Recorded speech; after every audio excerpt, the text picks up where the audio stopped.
If I'm getting the same stimulus every time, there's going to be a point where I'm conditioned the second I see or hear these three words in succession, I'm just going to scroll or I'm just not going to care and I'm never going to trust you ever again. So my name's Cam, I'm the COO at Selma Online. We're a seven-figure marketing agency and we run ads for some of the biggest companies in like the coaching, the consulting, online course, even raising capital for like $50+ million real estate deals, manage a bunch of our employees. I do a lot of the client fulfillment and I'm kind of in the trenches day to day at the moment. Basically follow the fundamentals that work. Right? Be clear, be direct, be very benefit and offer focused. What do you think in the future will become common practice that isn't common practice now in the marketing space? Really direct messaging. No more like, trying to heavy intrigue, pretend that you don't have an offer and pretend that you're trying to just give value. You want to only target the people who are likely to buy. If a CTA in the first 3 minutes scares someone off, they're probably not going to buy anyway.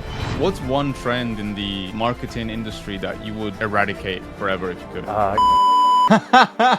Say you have a business owner, say you want to run up an offer. What are like 3 things you just have to do that are absolute fundamentals to make sure that you can even compete in the space right now? That's a very good question. If I'm not mistaken, before you were an operator, you were also a copywriter, is that right? Yeah, so I initially started out as helping Evan out, which is the CEO. We've basically just copy and then, I've been doing funnels and stuff like that on my own, like trying to build my own agency for a while. So I inevitably started, doing more of that. And eventually, I did such a good job and me and Evan like working with each other so much that we decided that it would be a good idea to, partner up and just basically me come on full time. And so I've never been someone who's, claimed to be able to take something from like 0 to great, but I've always been good at taking something that works and making it work 10 times fucking better. So it kind of made a lot of sense. Nice, like an optimizer. That's cool. So most of your clients are in the info space, I would say. What do people get wrong about the info space? That's a very good question.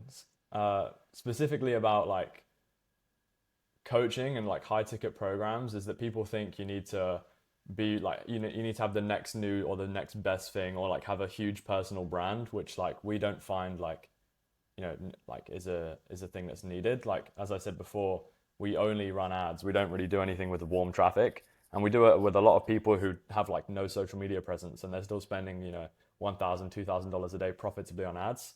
And it's more about product, more about like your experience and your expertise than it is about anything else.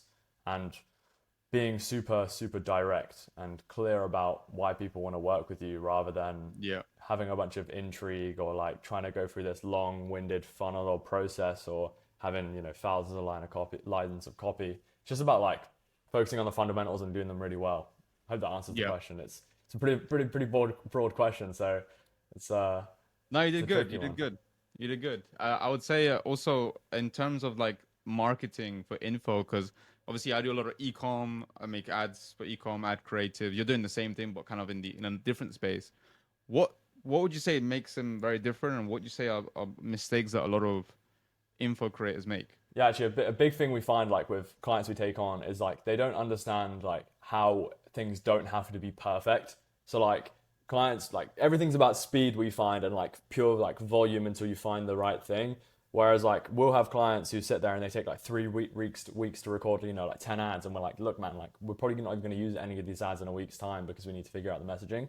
Like a lot of people don't understand how fast you actually need to act when it comes to advertising. And like people are very like, they get a big reality shock when they work with us with like how much like, we don't ask anything from our clients. All we ask is that they film the stuff we give them and that's it. We'll do everything else and we do it all very fast. But I think a lot of people have a big like misinterpretation of like the speed that it takes. It's not as much about like skill, about, spending weeks writing, an ad script or spending months writing a VSL or whatever. We'll have stuff spun up in 1 or 2 days maximum. Same day a lot of the times when it comes to ads, because we just know that like, it's not a game about the minutia, about the really small aspects of, advertising. It's more about trying to find the macro and the micro, like, so just basically follow the fundamentals that work, right? Be clear, be direct, and be very benefit and offer focused. And everything around that is like the 20% of the 80-20, which you're trying to dial in and then get your ads better. It's just about focusing on the fundamentals. And I thought of another answer to your previous question about what people get wrong about the info space, actually. I'll go back to that as well. So it kind of answers this question as well, where it's like, most people think in marketing and advertising, because it gets taught quite a lot from old, direct response practices and advertising. Most people think that a funnel or a buyer journey is extremely linear, where someone will find your ad, they'll watch your whole ad, they'll wait for the CTA, they'll click through the CTA, they'll land on your page, they'll read the headline, they'll read the subheadline, they'll click on the VSL, they'll watch the VSL, they'll scroll the page, they'll read your FAQs, they'll go through, they'll book a call, they'll do all the applications, and then they'll read all your emails that you send to them or whatever, and then they'll show up, and then, they think it's this whole linear journey when it's absolutely not. And it's like, we found time and time again that someone will watch, just the hook, the first 10 seconds of your ad, and then they'll click through. And then they'll click through, they'll read the headline, they'll scroll all the way to the bottom, click one FAQ, scroll back up, watch 10 seconds of the VSL, book a call, and then they'll, forget they booked the call, and then all the emails that you send them they're all going to go to the junk or whatever, and then one might catch them, and it's like, then you've got a certain link in there that links to your confirmation page, which is something we like to do, and then they'll read those, which are like, everything they need to know about the offer, and then they'll show up.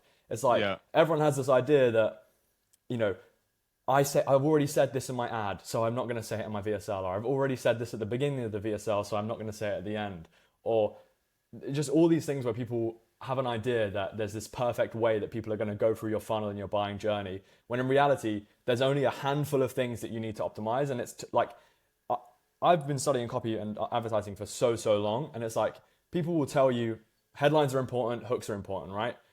And you'll understand it, but you'll never truly understand it until one, you see it, or two, you understand why they're important, which is the reason I just told you, is that there is only a few things that are guaranteed in the buyer journey, right? There's guaranteed that someone who is potentially going to click through is going to watch your hook. That's a guarantee. The people who aren't going to watch it aren't even watching. So that's your first guarantee. Your second guarantee is that the person who clicks through onto the page is going to read the headline. That's your second guarantee. Maybe there's 1% of people who will just instantly click off. That's your second guarantee. Your third guarantee is that someone's going to see your confirmation page after they book a call. Those are the only three guarantees that you have in your entire funnel. So you have to understand that those are the things that have to be dialed in to the highest level. And our philosophy in general is that if someone watches our hook, reads our headline, and lands on our confirmation page, they have enough information to buy. With those three things, that's it. We could send them a payment link at the end of it, right? Rather than hopping on a call. So that's our philosophy of it all, is you can't just have a hook and then that's your whole ad, right? You have to have some meat for the people who are more skeptical or whatever. But that's the whole philosophy we like to run with. And that's something that not a lot of people understand.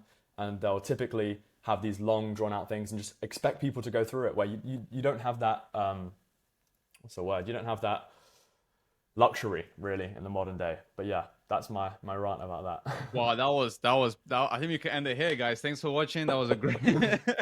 I love that you hit on stuff that I've actually experienced myself, where I would have an ad that explained everything about our agency, have a headline that tells you what it is, VSL, demonstrations, images. They get to the call, they're like, sorry, what do you do again? It's like, what? Exactly.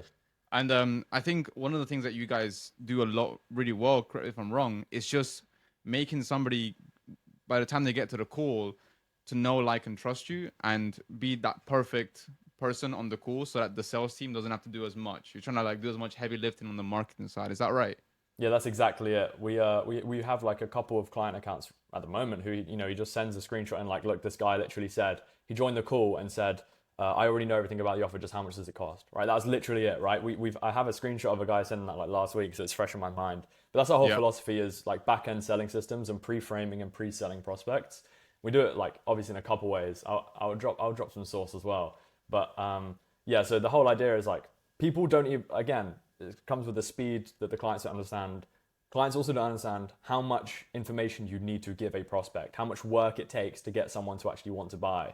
The things that we always have to do with every client is train the setters better and give the sales team more assets to send out, because we'll find Evan's really good on the setter and the sales side, but setters are super selfish. That's what Evan finds, is they're gonna pretty much in the first two texts or whatever be okay, so you're gonna book a call or whatever it is, something that's really trying to get that person to book without even trying to educate them, without even trying to talk to them or trying to answer their questions, because we just find that's what setters are like, and they don't get that training. Whereas we like to provide a lot of value up front. We like to tell them go through the process, what questions you have, and really make that journey really good on the setter side. And that's like the main thing, but well, not the main thing. It's just a aspect of, like, it's a low hanging fruit for a lot of people, is educating more on the setters and pre-call, texting people like personally. Like the amount of people you find is like, even businesses that aren't big, they're only doing automated out, like, you know, follow-ups, which is so dumb. Where it's like, all you have to do is send them a selfie video and be like, hey man, I'm excited for our call. Like, you know, let me know if you've got any questions. And you're going to get, you know, 60, 70% reply rates on that. And that's not even, you know, again, it's not just about the follow-up. It's about trying to educate them beforehand, actually start a conversation and build the rapport early. That's like on the personal front. And what else we do a lot is, like I said, you've got the three, the guarantees that someone's going to go through in your funnel. The third one, obviously, is the confirmation page. So a lot of people on their confirmation page will just have a video that's just like, hey man, please, you know, book our call in your calendar, make sure you show up, thanks, bye, and here's some case studies. And then they might put some case studies or an FAQ like text at the bottom, right? Guilty. Like we literally, like, the main top of the video, the top video is like 30 seconds long. It's like, hey, thanks for booking your call. Just, you know, book it into your calendar. But that's not what this is about. I want you to go through this page, read the whole thing. It's to help you do your due diligence on us before the call. And the page is loaded up with like 20 plus short videos, about 1 minute long each, that go through frequently asked questions about like the offer. And these aren't like, you know, like bait. They're not like honeypot questions or like, you know, trying to bait someone just to sell them more. These are genuine like questions people have. It's not just objections. It's like, you know, what's the worst case scenario of working with us? And you're going to literally say like, you can make $0 if it doesn't go well, or like whatever the genuine worst case is, and you can handle it in whatever way you want. But it's genuine questions that people have. What's the price? What if I want a refund? What if, you know, show me some examples of people who haven't worked in the past. Stuff like this that could potentially stop someone showing up to a call, or like it could be the unanswered questions that they have that make them a terrible client or make it a bad deal, right? So this is what you want to do on here. And then at the very bottom of the page, you want to have essentially like a video, like an expectations video. It's like a longer form, like 10-20 minute video where it just runs through expectations of being a client and like what it's like and stuff like that. It's, like I said, the confirmation page is like everyone who books is gonna, you know, go through this. So you want to have a shit ton of information, and because they've already made the micro commitment of booking a call, they're more likely to give you the time to actually go through, read it, and get some value out of it. Yeah, I remember when Evan told me about, well, I think they're called breakup videos, or Jeremy Haynes called breakup videos. I was like, it just makes so much sense. Like, how did it take so long for the marketing space to I guess like mature enough to know that this is it's a thing that makes sense? So when I was doing mine, I was like, just like, okay, what questions do I usually get? Let me just answer them here. Like, what questions would I have? Like, what do you guys actually do? Oh, let me just answer that real quick in this. Yeah, literally. And it just makes so much sense. What do you think in the future we will find out and will become common practice that isn't common practice now in the marketing space? Kind of like the breakout videos. I think it will just be like really direct messaging. Like no more like, you know, trying to heavy intrigue, trying to like really kind of not like pretend that you don't have an offer and pretend that you're trying to just give value. I think that's something of the past, and I don't think it's good. Like, you know, personally from our experience, we don't do that, and you know, we're doing just fine. So I think it's going to be super direct, like, and the other thing that people are trying to do a lot actually is like try to convince someone to like buy, which is like, oh, that's, you know, it sounds counterintuitive. That's kind of the whole point of marketing in general, but it's not really. It's like, there are so many people out there right now who actually kind of want to buy your thing, who want that solution, who know they need it. And people who try to educate aren't speaking to the people who like want to take action, if that makes sense. Like, if you're introducing new information to someone who already has that information, they're going to feel extremely alienated from your ad or whatever. Whereas like simple shifts, like you already know that XYZ instead of saying XYZ, right? I think that's going to be a big thing that people understand, is that like, there's a shit ton of people who just are ready to buy. People think you're going to run out. We have clients spending $1,000, $2,000 a day who, you know, we're still only doing super direct response ads. But yeah, in terms of any other thing that I think would be best practice, I don't know. I think, again, this is the one thing. This is like the super source that we discovered, is like in the VSL, in the first 1.5 minutes, make sure you give a CTA. So like, our first 1.5 minute of our VSL is, again, like I said, everything you could possibly need to want to book a call. It gives you like, the first line of all our VSLs are literally just like, I want to do XYZ for you. Here's how I'm going to do it. You know, here's some proof, whatever, blah, blah, blah. If you already know this is for you, book a call. If you want to know a little bit more, you know, watch the rest. So I think that'll be a common practice as well, because, like, you know, it just comes from critical thinking and like not being afraid to like try new things that aren't best practice as they are now. Because like, I think, the reason we tried it is because I was looking at like our clients' Wistia analytics, and it's like average engagement of like 20 to 30%. I'm like, okay, how long is that? It's like 3 minutes in the VSL. All right, what if we just do a CTA? Because then if it's an average engagement of 30%, the average person who watches it is going to get a chance to take action if there's a CTA within 3 minutes. So like, it just logically makes sense. And you shouldn't be optimizing for the non-buyers. That's what people tend to do. They optimize for the people who are never going to buy to begin with. If a CTA in the first 3 minutes scares someone off, they're probably not going to buy anyway. Same as in like, if you get a shit ton of emails from someone and they unsubscribe, they were never going to buy. It's the same concept there. You want to optimize for the buyers. Right. It's like kind of, you don't want to insult the intelligence of your buyers by re-educating them again. So for example, let's say in my space, my VSL shouldn't start with, hey, did you know that, Facebook is using AI mostly for stuff, and so you need to be more creative. Instead, it's just saying, hey, you already know this stuff. Here's how you can optimize your creative strategy. Yeah, exactly. That's what we like, because you're optimizing for the people who are educated. You don't have to sell them twice, right? You don't have to sell them on AI or Facebook or whatever. You just have to sell them on you. That's Nice. You can also do it in a way that kind of collects, everyone. Because if I say you might already know, or you already know, it's very subtle messaging cues where it's stuff like that. It doesn't alienate one or the other, but it like helps everyone kind of move forward down the journey. But that's like, that's just you may or may not already know, or just you in certain cases you just say you already know, and then you're really dialing in on a buyer. But yeah, that's what I like. I think in terms of selling to kind of like the general population, like how e-com brands do, it's like I'll never claim to like know everything about how to do that, right? I haven't done it really much, maybe once or twice, a couple e-com emails or whatever. But I'll never be able to, say that what I say works for you or for another person who does e-com. But like I can tell you, for like if you're selling to a business owner or you're selling to an affluent demographic, what I'm saying works because of just the experience and the results we've got. It works now. It might not work, 6 months down the line. I don't know, but I know it works like right now, and that's the conviction I have, is like for the audience that I sell to rather than anyone else's. Yeah, and I think for especially the reason that you have to do a lot of this stuff now and you didn't have to before is because of what people say a lot, which is there's like a trust recession. Yeah. As people are just like, there's guarantees everywhere and people are saying the same offers. So like, if say you have a business owner, say you want to run up an offer, consulting, for example, what are like 3 things you just have to do that are absolute fundamentals to make sure that you can even compete in the space right now? For more like beginners, or more for like, someone who's already got something working but trying to make it do better, like, They got something working, they have case studies, they've made some sales before, like close rate is okay. Like they're a business person, they just want to actually level up their marketing. Yeah, so like obviously when you want to run ads, you have to keep it super like simple, right? Don't try to run like a low ticket product funnel with a couple $1,000 or whatever. Run a VSL cool funnel or a webinar. Either one, like, depends on your skill set. 9 times out of 10, it's going to be a VSL cool funnel. Second is, again, you want to only target the people who are likely to buy. You don't want to try to convince people, educate people. You can do a little bit of education, a little bit of what I call like, reminding. Like, obviously, a buyer already knows the benefits of the solution. Doesn't mean you don't talk about them. You just do it in a way where, subtly, where you're not introducing the information, right? And then third thing would be, again, just dial in your sales process, and don't be scared to scale the unscalable. I think that's a Hormozy quote or whatever it is. It's like people say, I don't do that because that's unscalable. But it's just never true. It's like you can text every lead, you can phone call every lead, you can video message every lead, because that is like such a high leverage activity. And the other thing is, again, don't fuck around in the ad manager. That's just a micro thing. But we see people like always looking at it, always wanting to kill campaigns and stuff like that.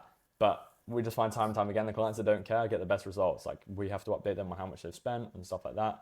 And yeah, just people can be super poor even though they have a lot of money. There's like poor is the mindset, broke is the bank account, right? So just make sure you have a good mindset towards it, and you'll be fine. Just ads aren't as complicated as people think. It's just there's so much information out there that it can be complicated if you consume it all. Whereas, it's all about just speed, data, and bottlenecks. That's all it is getting something out there that's likely to work. You don't know it's going to work. And then, letting it spend, collecting all the data, like be very dialed in on collecting all your data across all your platforms. And then just look at it and be like, okay, where's it breaking? What's not working? And obviously that takes a little bit of experience to understand what metrics should be what and what's out of place. But Yeah. the average person, you can leverage AI, you can, ask someone that you know that knows how to run ads, or just use your common sense of like, that metric's super fucking low. How can I improve that? How can I double it? That's really Yeah. it. Is like, there's no magic pill to ads. It's just about understanding what works and then what to optimize. Yeah. I like that. What's one trend in the marketing industry that you would eradicate forever if you could? Guarantees and the coaches, consultants, and course creators call out. Coaches and consultants and course creators. Yeah. Coaches, consultants, and course creators. I will double your revenue, guaranteed. Yeah. Or you don't pay. Yep. And I'll give you my firstborn child and Yeah, my that would fiance. be completely eliminated from the stratosphere if I had any say in it. And why is that? It just doesn't work. It's like, I always relate it to like Pavlov's dog. It's like, Pavlov's dog, you ring the bell and it starts to salivate because it expects a cookie or whatever, right? Or a treat. Yeah. If like, I've seen, 1,000 ads with a teenager in his bedroom who's shirtless, cold calling fucking roofing contractors, who's, and he's now popping up on my timeline saying, coach, you consult the course creators, I'm going to guarantee you 30 to 60 qualified appointments in 120 days or you don't pay. Okay, I see that once. Okay, I see that twice. Okay, I see that 3 times. And like, I can just tell that this guy's not professional, or maybe I've been burned by him before, whatever. If I'm getting the same stimulus every fucking time, there's going to be a point where I'm conditioned the second I see like or hear these 3 words in succession, or I hear the word guaranteed or you don't pay, like, I'm just going to scroll, or I'm just not going to care, and I'm never going to trust you ever again.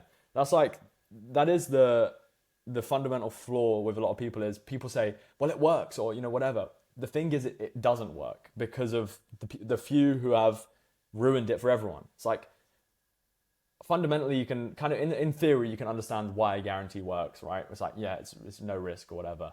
But you're, number one, attracting poor people who need it. And number two, I fucking completely forgot my train of thought. So you're attracting poor people who need a guarantee. And two, I've completely forgot what I was going to say. It's mainly just the poor people. I was locked in here. I was like, no, I was loving it. It's just about, it just attracts a certain type of prospect. And it's just, why do you need a guarantee? And you're also saying that there's a chance that you don't get results, right? It's like, I'm going to guarantee this, or it's like, there shouldn't be an or, there should just be, I'm going to get you the results, right? We don't even, like, in our office, we don't even give like a claim. It's just like, we can say like, double your, we don't even say stuff like double your revenue or whatever. It's like, we're just going to say what we can tangibly do. It's like, we're going to increase your qualified calls, right? Because that's what we're going to do.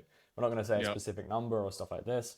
And it's just the kind of things that buyers and, more affluent people respond to, rather than, surface level guarantees and big claims and bold claims.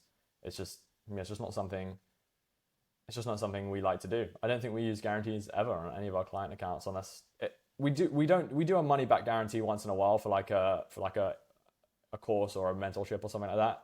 Just like a satisfaction guarantee, where it's like not tied to a result. It's just like, in 30 days you don't like it, we'll refund you, kind of thing. And sometimes that helps push it over the line.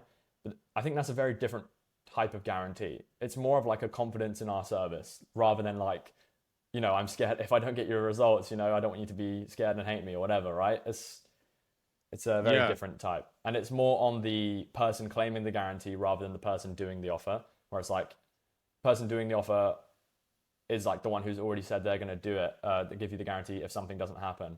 Whereas like, if they have to claim the guarantee just due to them not liking it, it's more on them not liking it, if that makes sense. Mm-hmm. No, that makes perfect sense. Selfishly, if you were to run up a coaching program where you help e-com brands lower their CPAs and scale, what would you make the offer? You'd have to, so when you're running ads, you have to have an offer that's optimized for cold traffic, right? It can't just be like, hey, buy my thing. So you have to figure out a way to frame it that's different to everyone else. It doesn't mean better, it doesn't mean unique, it just means different. So like, what we've been doing lately with some of the offers, because I say that because I think there's probably a lot of coaching programs who help do a similar thing, right? And obviously you're not going to be commoditized, because you can always go for the buyer, but you want to tie it into something that's kind of unique. So we've been doing something lately called like sprint offers, like a 90-day sprint or a 60-day sprint. And it's like, It's pretty much a setup off. Well, what it is a 3-month retainer. That's all it is if you think about it, a 90-day sprint. But if I sold a 3-month retainer versus a 90-day sprint where we're going to do X, Y, and Z in this 90-day time frame, and you're going to take this, like I'm going to give you this at the end of it, it's way different, and it feels new, and it feels unique, and it feels like this is the only place I can get this offer. Same, you know, with like every other coaching program that just has like you know, group calls or whatever, or like one-to-ones. It's just an add-on, and it's something that they feel like they can get only from this place. So first of all, I'd figure out how to position your offer in a way that feels different and feels like I can only get that from you. Whether it's, you know, giving them a first batch of creatives for free, or whether it's giving them some, you know, AI training or something like that, or just speaking specifically to a certain type of demographic, a certain type of e-com brand owner, or, you know, just leveraging your authority, just something that feels unique, something that feels like they can only get it from you. And then again, I'd just launch a batch of super direct ads where it's like you've got to like map out who's actually going to buy this thing. Like what is the best case scenario? Like, because there's going to be two different types of buyer, from someone who buys your done for you and buys your course, right? So you've got to really map out who you're selling to. It's not going to be the same person that buys your done for you, most likely. So you've got to map out who you're going to do this to, and then figure out, like, reverse engineer from there what would make them want to buy this thing. Would it be the fact that they don't have to rely on someone else to run their ads and they can train it in-house? Or would it be the fact that they're a very curious person, they want to learn themselves so they can do it themselves? Or would it be the fact that they just can't afford someone to do it, you know, every single month for them? You got to figure out your main selling points and then lean into them pretty heavily. Right. That's what we're trying to do with the offer we just launched, like the you know, our Inner Circle offer, is that it's for the person who doesn't want their money printer to be in the hands of someone else, right? They want to understand how to do, you know, how to run ads. They want to understand when something pops up, what do? They don't have to rely on anyone else. They know from the fundamentals that we teach them what they have to do. And then on top of that, of course, they get the coaching and everything like that.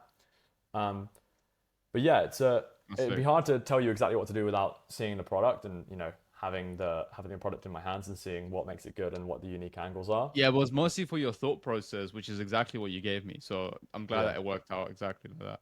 That's cool. I'd also experiment, like, with a lot of programs and coaching programs and courses.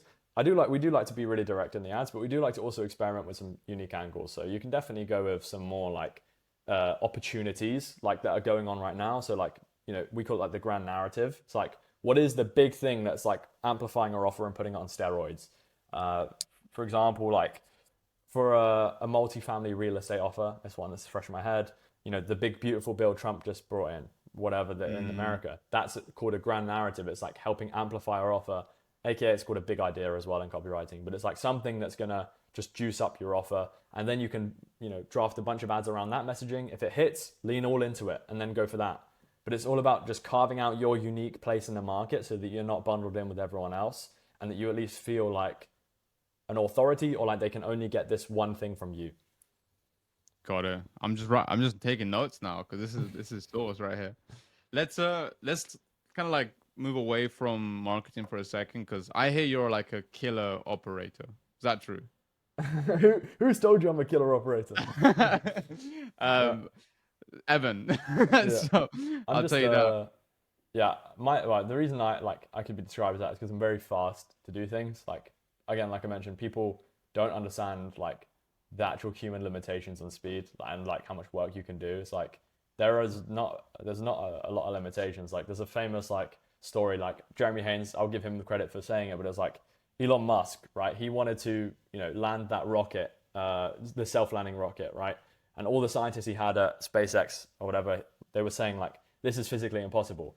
First of all, like, this can't happen, right? And then, you know, you keep pressing and pressing, be like, okay, well, you're going to try and do it in, you know, you're going to just tell me how you could possibly maybe do it if you worked as hard as you could. And they're like, okay, maybe a minimum of like 4 years, right? Whatever they said, something like crazy down the line. They say, we need all this money and we need all this stuff. There's physically not enough materials on the planet to do this.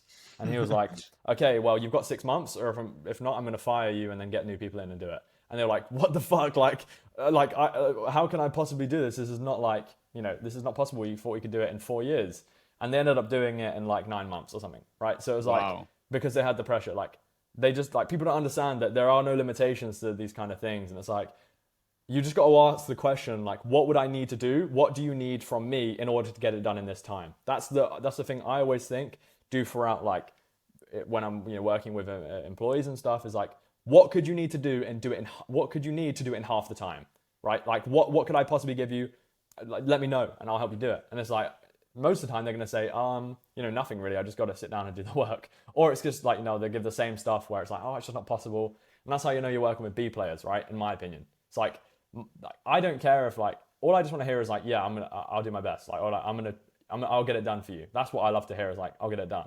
That's like probably why Evan liked to work with me so much, because he was like, can you do this and blah blah blah. And I was like, yeah, sure. Like, it's just people don't understand, like, you can do things like. Most people take, that's the thing, is because people have inherited beliefs. That's what I find in life in general. It's like, someone has a belief, and okay, then someone below them has that belief, and then they pass it on, and they pass it on, and they pass it on, and at the end of the day, no one has any original beliefs. Because, like, in copy, for example, there's this whole narrative that, like, writing great copy, writing a great VSL takes weeks, and you've got to research for like weeks and weeks and weeks to make sure it's perfect and good. I was like, that sounds like bullshit. And then I'm going to write one in 3 hours. And it's like, okay, I wrote a VSL in 3 hours. Like, a copywriter might not look at it and be like, well, that's the best piece of copy ever, but it's going to make a shit ton of money for my clients, because, if it didn't, it wouldn't work, right? So it's like, people just understand the speed of which you can do things, and like how quick you can learn things, especially in the modern day. There's no excuse to be slow whatsoever. We have literal alien technology at our hands. We have AI models that can literally fucking spew out like paragraphs and paragraphs of like trillions of data points from all of the possible like history of mankind, and you're saying that you can't do something in like a few hours that might take a week, like in the 1950s. Like, yeah, bro, like, come on. Like, that's how you operate better, is like, if you could just get 3 times the amount of stuff you get done now, like, you don't even need more time. You just need to be more efficient. Just people understand how efficient, like, the efficiency is the main thing. And the other thing, like, just becoming an operator, like, if you want to become a good operator, just get really good at what you do. That's it. There's no shortcut. There's no anything else. It's be fast and be good. Like, no shit, right? But it's like, there's no secret sauce. It's just get good and get fast. That's it. That's all it is. And it's, yeah. What do you look for in talent that you hire, like editors or copywriters or people that you work with, funnel builders? What's like some traits that are non-negotiable outside of their technical ability? It's just a mindset, man. It's just how for me, it's all about limiting beliefs, and like, I hate the word I can't, or like just negativity. I'm a very positive person, like, other than I'm joking around, taking a piss or whatever. I'm an extremely positive, and I'm an optimist almost to a fault, right? So it's like, I'm someone who will never be glass half empty. Like, I'm extremely unrealistic, right? Which is what, like, my favorite quote is like, the best pathway to mediocrity is to be realistic, or something like that. It's something like that, whatever. But it's like, I just look for the same person who's on that same level of like, I'll get it done, or this is going to be great, this is going to be incredible, or like, this kind of like, just some positivity, and someone who like, you can just sense like it's so hard to say. There's no system for hiring A players, or like or fishing out B players. You just get a sense when you're on a call with someone, how they talk, how they behave, like how they act, and you can just get immediately when someone's like just not operating at the right level. Like, me and Evan always have it after we take on a new client, and there might be one person in the organization who just is not as just doesn't operate at our same level, and we're like, yeah, this person is obviously not gonna catch up with us. And time again, it makes sense. Just people who are always like, we find a lot with like people who are B players, they're always trying to find something wrong. Like, they can't accept that something is how it is, and it's like, that's just what we find a lot. But yeah, I don't know if that makes much sense, but a lot of it is just all about mindset and about attitude. It's all, honestly, we don't even look. I think everyone has the same skill set, and everyone can learn to be better, especially with AI, and especially with like, if you hire someone with the right mindset, they're going to learn. That's the whole thing is about mindset. It's like, I don't care if someone's significantly worse than someone else, if they're willing to change, willing to get better, and willing to operate at a good level. So it's all about like fishing out the people who have a good mindset. Like, yeah, it would be rich for me to say, like, someone needs to have a certain skill set to hire them, because like, I didn't have many like ops skills when I got hired as the ops guy, right? Like, other than like operating myself, like, and doing things myself, I didn't know how to manage a team. But like, you just learn because you have that mindset. Same as like, I fucking don't have any qualifications or anything, right? So it'd be rich for me to only care about skills. But yeah. Yeah, that's cool. And I think the mindset is such an important thing, because you want to be surrounded by those that are also in the same mission, also are as optimistic as you, and you just attract those people. Yeah. In terms of like a team, in terms of your team, for you to do your delivery, how do you build a good creative marketing team? Like, you have the editor, right? You have the Yeah. copywriter, you have a funnel builder, if I'm not mistaken. No. We don't have a funnel builder at the moment. We don't take on a lot of done for you clients, so we've kind of been trying to lean out the team. Like Oh, we have a lot of systems and templates for delivery, so a lot of it is done like that. nice. But yeah. Cool. So so your team is just basically just like editors. Yes, editors, and then we just hired an EA, like an executive assistant, recently, which to be honest, she'll probably be taking on a lot of like the. Oh, I lost you for a second. Oh, I'm here. Okay, you've frozen. But yeah, she's going to be basically taking on a lot of like the funnel building and that kind of thing in the future, because again, we've got it down to such a system where it's like anyone can do it. So it's like the skill thing. But she's like, we really needed that kind of role to help us with like data entry and other kind of like lower level tasks that would just eat up our time. So it's all kind of like basically a marketing assistant, Zap automations, integrations, filling out copy from a document into an email sequence, that kind of thing. And then also training her to become an actual media buyer, like so she can also launch campaigns for clients. Because again, a lot of it is just systematized. It's like, this is what you do, this is what you do, and then you can just go ahead and do it. Yeah. But yeah, like we purposely don't want a big team, because the way our business works is we only have like a small handful of done for you clients, because we charge a lot of fucking money and we take percentages. So we don't want a ton of clients, because number one, operationally it'd be a lot, and number two, we want to have a very like hands-on with those clients who, if we make money for, we make money as well. It makes sense, right? It's like that's a high leverage activity if we have a rev share. So we want to keep the team kind of lean. We have been talking about trying to get maybe a funnel builder in the future or something like that, because it takes up a decent amount of time or whatever. But I enjoy doing it, so I don't mind at the moment. Nice. Yeah. As long as you're in your creative genius, what that matters. That's cool. And I guess just in terms of like AI stuff, just curious from you, what's something that's disrupting the space right now outside of like LLMs or like NAN stuff? Or what's something in your space that you're using a lot? Yeah, we recently just brought on like we use it for a lot of copy now at the moment. Like we started using a tool called Manus AI. Found it's like the best copywriter ever. Like the thing you'll find a lot is a lot of copywriters, marketers, and stuff are really scared of AI, because they're coping essentially. That like they say, oh, it's not as good as a human. It's blah blah blah. Obviously, it's not, but it's like we use it like it again. It comes down to the efficiency thing.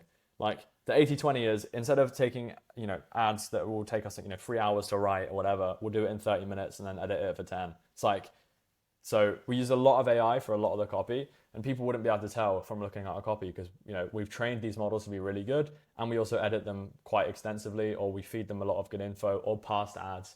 So mainly AI for a lot of the copy and like kind of the longer things that usually just eat up our time.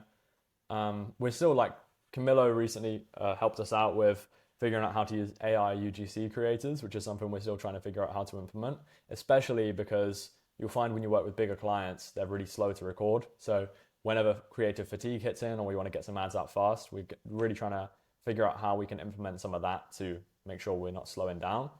Yeah. But other than that, it's really just, we don't really use any AI statics or anything. We have again, that's someone else we hired recently, was a graphic designer just for static creatives, because we found out statics are currently ripping. So we doubled down on that. I don't know what that was, but yeah, that's really it on the AI front. I don't think but we're very open to using AI. Like we're not one of those companies who's like scared or like really skeptical about it. We're like, we know it's like, if it's good, it's good. Like I don't care if it's like AI is. If it's good, I don't care. I'm gonna run it. So, yeah. Nice. I like it. Awesome, dude. I mean, we kind of covered a lot of different realms. You went on some rants that are just full of sauce. So, at this stage, I typically do a this or that quick fire round. So I'm gonna say two things. Like for example, dog or cat. You say cat, right? All right. You ready? These are all marketing based, so Yeah. we're gonna have fun. You ready? Ready. Cool. Hook or body? Hook. GPT or Claude? GPT. ROAS or CPA? ROAS. One winning ad or testing hundreds of ads? One winning ad. Good editor or good copywriter? Good copywriter. School or WAP? WAP. Copy winning ads or test brand new concepts? Oh, that's a hard one. Copy winning ads. Hook rate or click-through rate? Click-through rate. Webinar or challenge funnel?